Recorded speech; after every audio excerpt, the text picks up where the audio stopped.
Morning everyone, কেমন আছো তোমরা সবাই?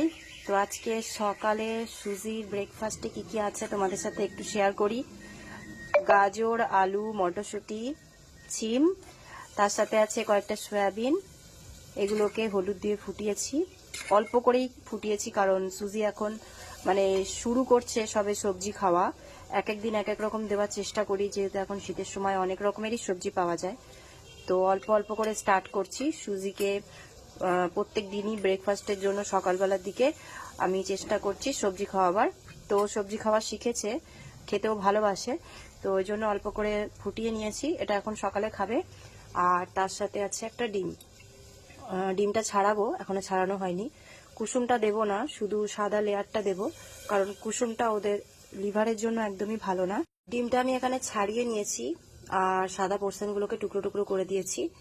তবে ডিমটা আমি পরে দেবো, কারণ ডিমটা একবার খেলে পরে হয়তো সবজিটাও ঠিকঠাক খেতে চাইবে না। ওই জন্য সবজিটাকে ভালো করে আমি হাত দিয়ে নরম করে দেব। আমাদের সুজি যখন থেকেই বাড়িতে এসেছে তখন থেকে আমি ওকে মিক্সারে পিষে খাবার খাওয়াই। তো ওই জন্য হট করে কোনো খাবার ওকে যদি না পিষে বা না চটকে দিই, তাহলে ওইটা কিন্তু ওর খেতে খুবই অসুবিধা হয়।